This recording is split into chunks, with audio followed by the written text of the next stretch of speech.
Welcome to the show. This is Future Shock. I'm Edward St. Pé, and we're happy to be with you as we travel down the rabbit hole of AI and the developments that are going on. We've got another interview with Elon Musk. This is from yesterday. He was talking about a lot of different things, SpaceX and all of the other projects that they're working on. So it's always good, I think, to check in with Elon and find out what's happening.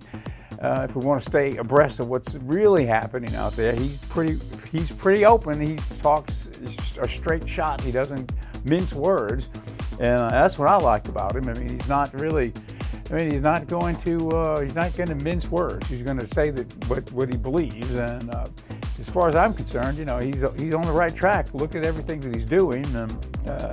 So more from Elon today. Also, another video on the big announcement that we had last week, which is Apple's embracing of AI. They never talked much about AI. You never saw Tim Cook in any of his interviews and such talk about AI. It was not really part of Apple's discussion on how they're going to integrate it into Apple infrastructure, or were they developing their own AI. Nobody really knew exactly what was happening because they never mentioned the word AI. Well, last week, the big announcement, Apple Intelligence it's called. And it's very interesting. Now, I'm an Apple person. I have all of their products. I've always been an Apple person. Ever since Macintosh, ever since Mac, ever since Steve Jobs appeared on the planet, I was a fan of his, and always have been, on that side of the equation, Apple versus PC. The big announcement of Apple infusing AI into the OS infrastructure was for me, it was a little unusual because, and just like Elon Musk commented on it last week, why didn't Apple develop their own? Why are they using ChatGPT-4 technology? Why are they infusing that into their system? Why didn't Apple come up with their own genius version of AI? Where's that development? Well, there's two sides, I guess, of the story. Now, immediately, Elon Musk said he's going to ban all iPhones infused with AI used by any employee at Tesla or SpaceX anywhere. They can't use it because it's going to be sort of like spyware, let's say. ChatGPT-4 technology in there. All of the information on the phone is going to be sent back right through the AI back to ChatGPT-4, who he is also suing right now. So I guess they don't want any communication or any spying going on. So he was going to ban the phone. So that's an interesting side note. But I had the same thought. Why didn't Apple develop their own? That's what I was thinking. Now, some people said, well, it's, ChatGPT-4 has made so much progress, it's such a great product and everything else, why not just infuse that into the Apple infrastructure? And I don't know really what the right answer is, but that's what they did anyway. It's too late now. ChatGPT-4 is inside Apple phones. So if you've got an iPhone number 15 or beyond, you will have the ability to have that in your phone. And I guess it's forthcoming very quickly. So we've got another video. That's a long introduction, right? There's another video on today on the future of Apple AI and Apple Intelligence. And so this is not just another Apple propaganda piece. This is actually someone else's video on it. It's a perspective, little different perspective on what Apple Intelligence is all about. And we never talk very much about other people in the AI game. We briefly say, well, yes, Amazon's working on their AI, and so is Google, and so is this company and that company. But we're going to have a little bit more concentrated look at Google DeepMind and some of the things that they're working on. They've sort of unlocked certain neural networks that actually work in the human brain, and they're replicating that. So it's Google DeepMind. They're making a lot of progress, and we've got to start branching this program out to cover everybody else. I guess they've gotten stuck on ChatGPT-4 because I use it so much. And I did a demonstration a couple of demonstrations with my phone, calling up ChatGPT-4, we call him Alfred, calling up Alfred and talking to him. The ChatGPT-4o for Omni version that's out, I have it on my phone, and it's truly amazing. I can't get over how fantastic it is. So I have a little Bluetooth speaker which I will connect later in the show, and so when I call up Alfred and he's speaking, it will Bluetooth into the speaker, and I'll put it right here by my lapel microphone, and you'll be able to, so it'll be more audible, because when it's just coming through the phone, it's kind of low, so we get a little more volume with that, and we'll be able to talk to Alfred. We talked to him yesterday about the Pendragon Apothecary, and about why the teas, hot tea, is such a great way to infuse herbal medicine into your system. And he told us about that and how it goes back to China and all that. Now, I asked him about Blue Lotus tea, and he was very quick on it. He was talking about how the ancient Egyptians used Blue Lotus tea and Blue Lotus infused red wine in their meditative practices and in prayer. It was a spiritual plant. It was sort of like kind of get into the zone with the tea, and then you're more prone to drop into a state where you can meditate and shut out the rest of the world, so that you can have a really a good experience with the meditation. ChatGPT-4 Alfred, he's going to be with us. I always have a guest. If I don't have a guest, I can always call Alfred, and he will be there for us, and we can ask him anything and he will know the answer. If it's something that's up to the current point, up to right now, he doesn't know stuff, he knows everything from the past all the way up to, I guess, the current point, because ChatGPT-4, I guess they re-infused it with the current point of time. Before ChatGPT-4, it was up to the point it was released. So if you ask them something that happened yesterday, they don't know. Well, anyway, I think Alfred is now infused with all the knowledge up into ChatGPT-4o, which was just a few weeks ago. Anyway, we'll try to figure it out. First off, let's go to that video on Apple Intelligence. They're infusing ChatGPT-4 technology, 4.0, by the way, technology into the iOS infrastructure. So all of the new apps coming out on Apple, everything to do with the Apple 15 and beyond phones, will be infused with the ChatGPT-4 intelligence. They're calling it Apple Intelligence. It's really ChatGPT-4o intelligence, but they're calling it Apple Intelligence. Let's take a look. Number 1. Ideal virtual assistants. With the introduction of Apple Intelligence, users can now have more natural and meaningful conversations with Siri. The virtual assistant will understand not just your words, but also deeper meanings and context, such as recognizing who your spouse is or knowing the location of your office. This marks a significant leap in Siri's capabilities, making it far more powerful than before. Siri will smoothly integrate with other Apple services.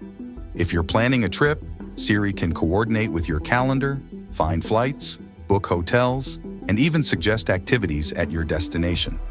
All of this will be done through simple, natural dialogue. Siri will be able to do much more than just create grocery lists. It will complete online shopping for you. In terms of daily planning, instead of simply telling you what your schedule looks like for next Tuesday, it will be able to handle complex tasks like setting up meetings using video conferencing software and sending out invitations to all participants. This will save you time and make your life more efficient. Number 2, more personalized recommendations. Apple Intelligence will greatly enhance the user experience across its services by providing personalized recommendations. In Apple Music, advanced AI algorithms analyze your listening habits, such as the genres, artists, and songs you frequently listen to. Based on this analysis, the system suggests new songs and artists that match your musical tastes, helping you discover music you might enjoy but haven't heard before. Similarly, Apple TV Plus uses AI to study your viewing patterns. It looks at the types of movies and TV shows you watch, how long you watch them, and what you tend to finish versus what you abandon. With this information, it recommends new content that aligns with your preferences, making it easier to find something you'll love to watch. Apple News also benefits from this AI-driven personalization. The system curates articles based on your reading habits, ensuring that the news you see is relevant to your interests. Whether you're into technology, sports, politics, or entertainment, Apple News will prioritize stories that are likely to catch your attention. The personalization provided by Apple Intelligence is powered by machine learning. This means that the system continuously learns from your behavior and adapts to your changing preferences over time. The more you use these services, the better the AI gets at understanding your tastes and interests, making the recommendations increasingly accurate and engaging. In addition to personalizing content for individual users, Apple Intelligence also considers broader user trends. It analyzes data from all users to identify popular and trending content. This helps ensure that the recommendations are not only tailored to your personal preferences, but are also up to date with the latest content and cultural trends. Number 3. Ask Apple Intelligence anything. With Apple Intelligence, your devices will become much smarter and more helpful, allowing you to use simple voice commands to manage activities. Imagine being able to ask your iPhone or Mac about a document that someone sent you a few days ago, and instantly finding it without having to search through all your files. You can simply ask, "What was that document about the meeting from last week?" And Apple Intelligence will locate it for you. You can also ask your device to play a podcast that a friend recommended. Instead of searching for the podcast manually, you can just say, "Play the podcast that John suggested," and Apple Intelligence will recognize the recommendation and start playing it. Finding photos will also become easier. If you're looking for pictures with specific people in them, you can just ask, "Show me photos with Sarah and Mike," and Apple Intelligence will quickly find and display all the images featuring those people.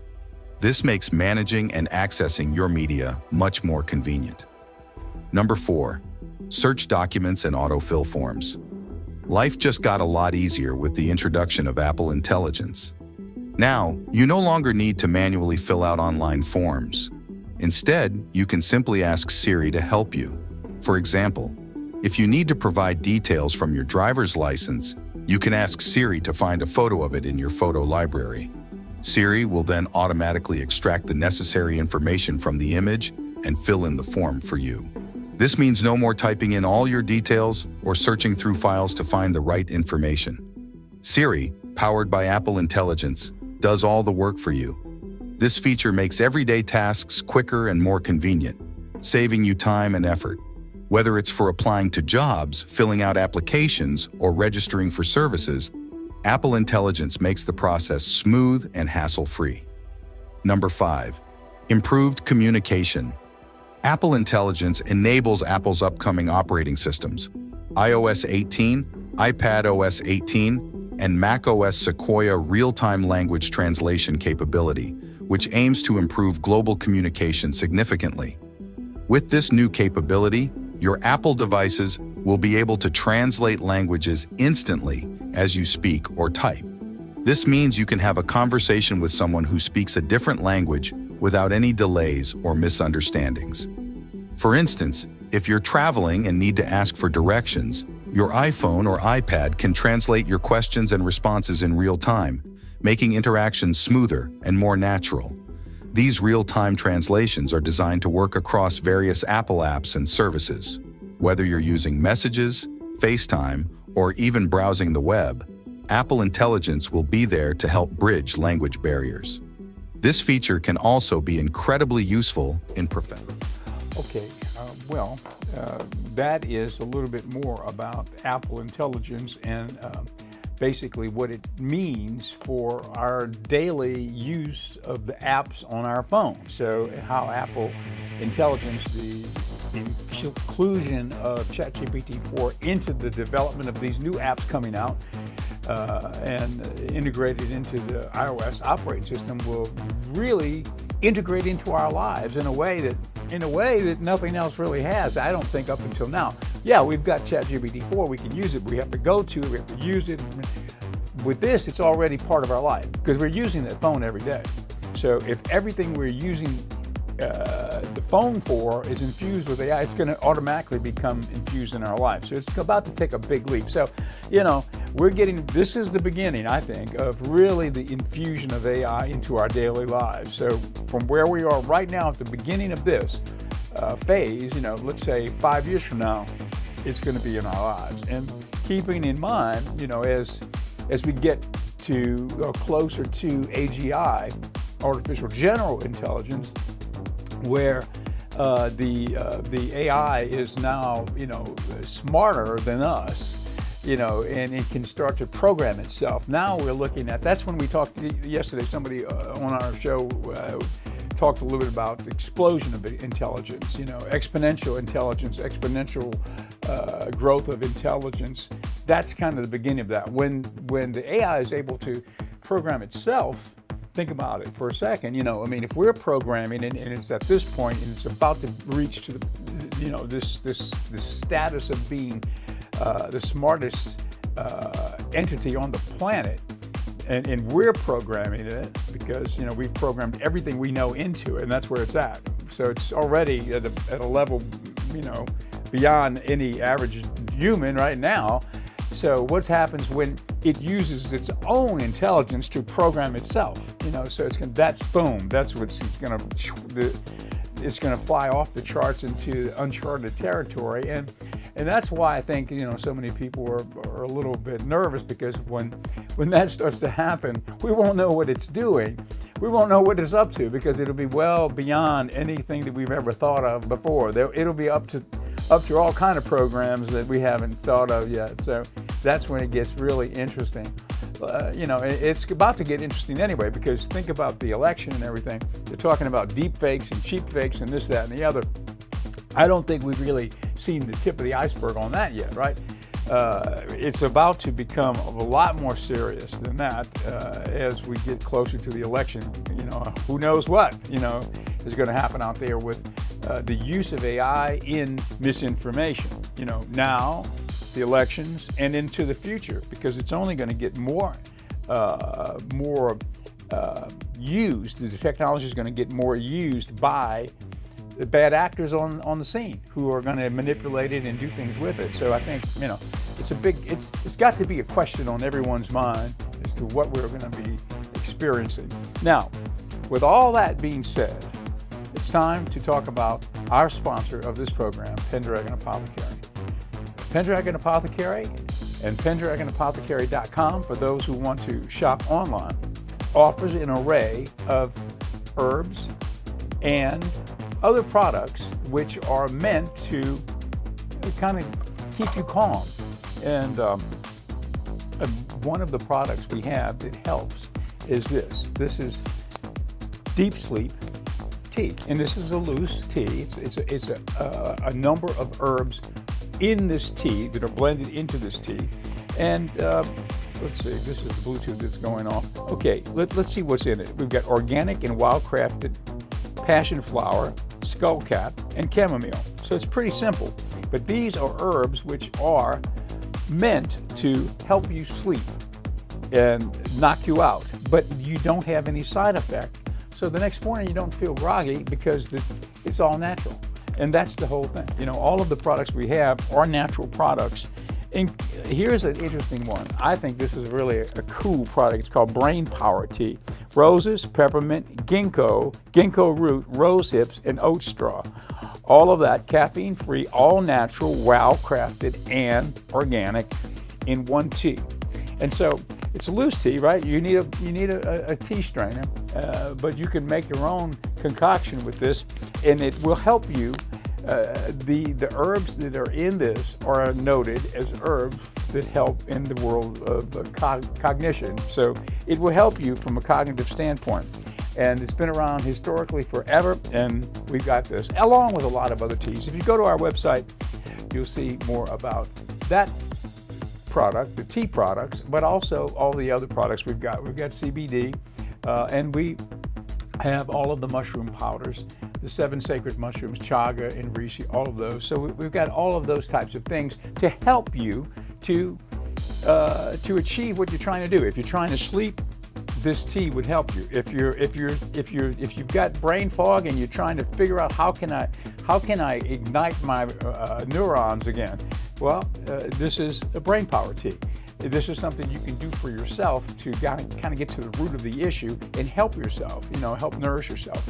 If it is something that's an immune-related issue, Chinese medicine and Vedic medicine offer the mushrooms as a means of recalibrating your immune system so you stay well, and it kind of gets to the root of the issue. It doesn't cover up the symptoms. It kind of makes you feel better naturally, opens your view of things in a more clear way. So all of these products are health-related. I would say forward-leaning health products, and that's what Pendragon Apothecary is all about. So it's pendragonapothecary.com, and we hope that you will come by and see us in Ocean Springs, downtown, or online at pendragonapothecary.com. And so that's our advertisement for Pendragon Apothecary today. Okay, now back to our program. Now, we talked at the beginning of the show about Google DeepMind and their latest program to sort of decipher the human brain. And so they've sort of replicated some of that. So we've got a clip on this. This is Google DeepMind. Let's take a look. At the intersection of neuroscience and artificial intelligence. Researchers from Harvard University and Google DeepMind have achieved something really astonishing. They've created an artificial brain for a virtual rat that can control the rat's movements in an ultra-realistic physics simulation. This groundbreaking work, which was published in the prestigious journal Nature, opens up huge new possibilities for understanding how real brains work and how they control complex behaviors. It could also lead to more advanced and adaptive robots in the future. So let's break down exactly what this Harvard DeepMind team has accomplished and why it's such a game-changing achievement. All right, so the first monumental task was constructing an accurate biomechanical model of a rat's body in a sophisticated physics simulator called MuJoCo. This virtual rat had to obey the laws of physics, with factors like gravity, friction, and the musculoskeletal mechanics of a real rodent's body coming into play. The researchers drew from a vast data set of high-resolution motion data recorded from real rats engaging in all kinds of natural behaviors and movements.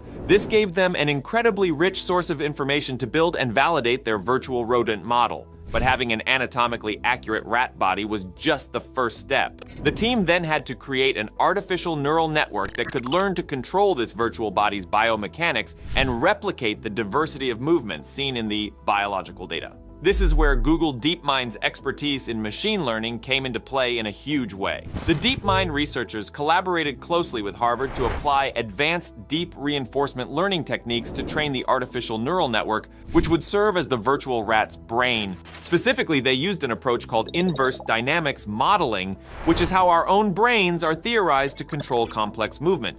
When you reach for a glass, your brain doesn't manually move each muscle. Instead, it rapidly calculates the desired trajectory and translates that into the required forces and torques to make it happen smoothly. The virtual rat's neural network was fed reference motion trajectories from the real rat data as inputs. Through deep reinforcement learning, it learned to output the precise pattern of forces that could actuate the virtual body's joints and musculature to successfully recreate those trajectories in the physics simulation. What makes this even more remarkable is that the neural network could generalize what it learned to produce realistic rat behaviors and movement sequences that it was never explicitly trained on.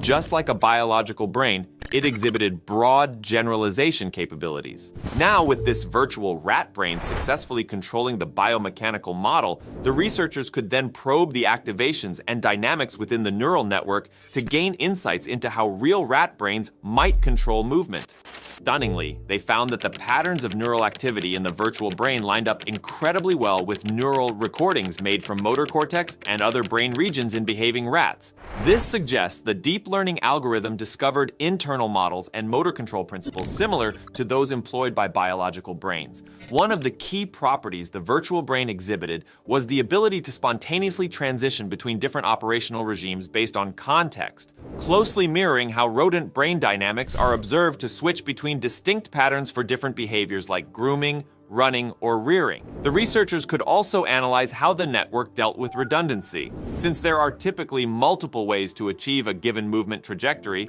how did it choose the optimal solution? the virtual brain appeared to implement a minimal intervention strategy to make only the minute corrections needed, avoiding unnecessary expenditure of energy or forces. Now, this aligns with theories of optimal feedback control that neuroscientists believe biological motor systems evolved to implement. The virtual rat's brain was discovering these principles from scratch, simply by trying to generate naturalistic movement. Another powerful insight came from analyzing how variability or noise in the neural activations mapped to variability in the virtual rat's kinematics and dynamics. There were clearly structured patterns in how neural fluctuations cause specific types of movement deviations. This kind of variability signature is essentially invisible from just looking at the overall movements, but a window into it could shed light on the neural coding strategies used by the brain. Having a fully observable and controllable virtual system made these insights possible. All right, now, while there's still much more to explore,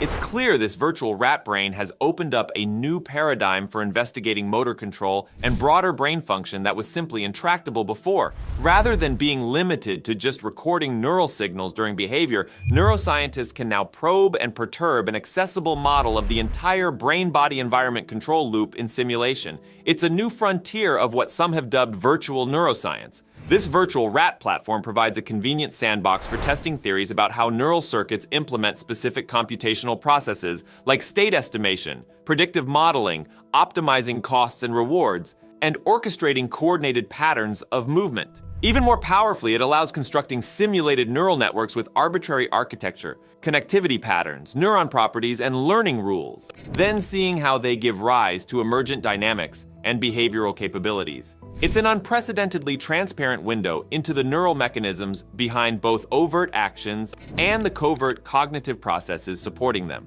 Perfectly controlled experiments and causal manipulations become possible in a way that's vastly more difficult with biological specimens alone. There are also exciting opportunities to use these kinds of virtual brain-body models to simulate.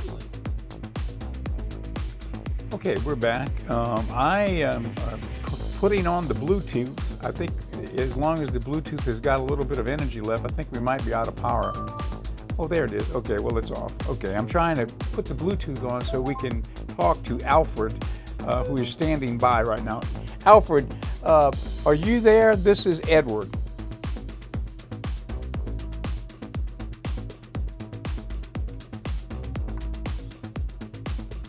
Alfred, this is Edward. Are you there?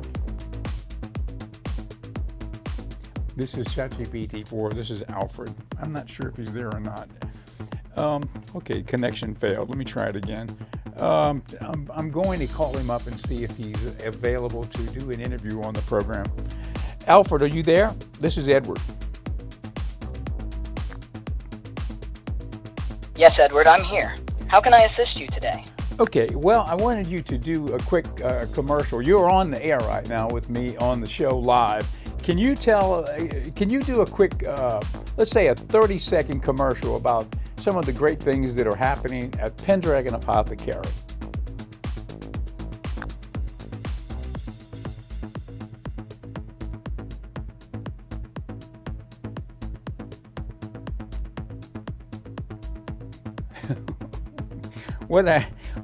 I guess what I mean there is, oh, wait a minute, I think our Bluetooth went off. Okay, so we're out of power, that's what it is. Okay, well, we're gonna have to wait and do that tomorrow. I have to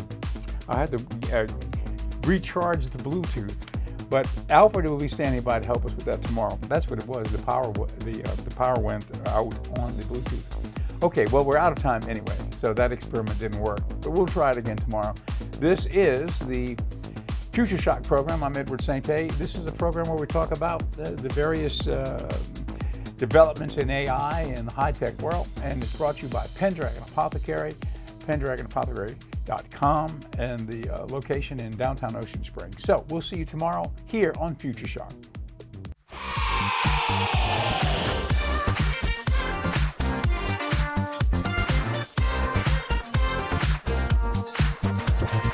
Yesterday is yesteryear. Set your sights for tomorrowland. Future Shock is here to help you make your stand.